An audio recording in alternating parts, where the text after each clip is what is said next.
اشہد ان فاطمۃ صدیقۃ الکبریٰ سلام اللہ علیہا۔ دور حاضر کے اہم موضوع میں سے ایک فدق ہے، جو کہ مذہب تشیع میں ریڑھ کی ہڈی کی مانند ہے، کیونکہ بعد از رسول صلی اللہ علیہ وآلہ وسلم ایک عظیم تبدیلی آئی۔ رسول صلی اللہ علیہ وآلہ وسلم کے بعد امت تو اہل بیت علیہ السلام میں ایک جھگڑا ہوا، اور اس کی وجہ تھی ایک جاگیر۔ اور یہ جھگڑا فدق میں ہی ختم نہیں ہوا، بلکہ کربلا تک جاری رہا اور آج تک جاری ہے۔ کربلا میں جو خنجر امام حسین علیہ السلام کی گردن پر چلا تھا، وہ فدق میں تیز ہو چکا تھا۔ لیکن فدق ہے کیا؟ اس کا ایک پس منظر بیان کر رہی ہوں کہ اہل بیت کو اس جگہ کی ضرورت نہیں تھی، لیکن نبی کی بیٹی نے اس انداز سے جنگ لڑی ہے کہ اسلام کے لبادے میں چھپے ہوئے منافقین کے چہرے ظاہر کر دیے ہیں۔ فدق صرف ایک باغ نہیں تھا، بلکہ اس کے اندر 7 باغات تھے۔ 40 لاکھ دینار سالانہ آمدنی تھی جو اس کی رسول خدا صلی اللہ علیہ وآلہ وسلم کو اس جاگیر سے آتی تھی۔ اب اگلا سوال یہ ہے کہ اگر جاگیر جناب رسول خدا صلی اللہ علیہ وآلہ وسلم کو ملی تو ملی کہاں سے؟ یہ جاگیر خیبر کے یہودیوں کی ملکیت تھی۔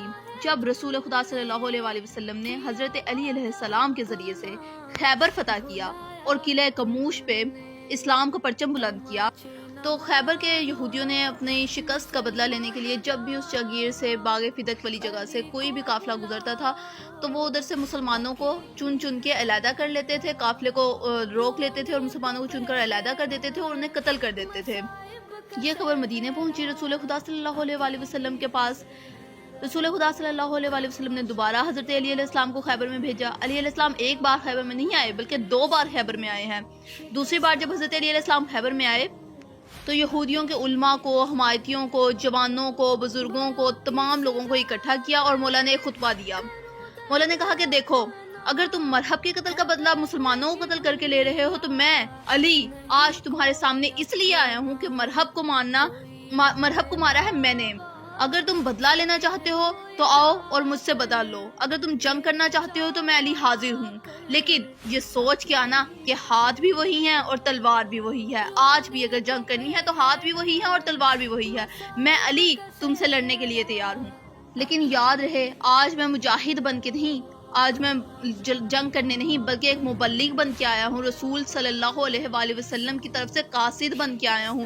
آج میں تمہیں تبلیغ کرنے آیا ہوں دین خدا کی۔ آج میں تمہیں بتانے آیا ہوں کہ رسول خدا جو مدینے والا محمد ہے وہی اللہ کا سچا رسول ہے، اور وہ جس کی تبلیغ کرتا ہے وہ خدا ہے جو تمام کائنات، زمین و آسمان، عرش و فرش، خشک و تر، بحر و بر، ہر چیز کا خالق و مالک ہے۔ مولا نے خطبہ دیا، یہودیوں نے تمام خطبہ سنا۔ اس کے بعد کہا کہ مولا، اے علی علیہ السلام، ہمیں آپ سے کچھ وقت چاہیے۔ انہوں نے کچھ وقت مانگا سوچنے کے لیے کہ ہمیں کچھ مہلت دیں۔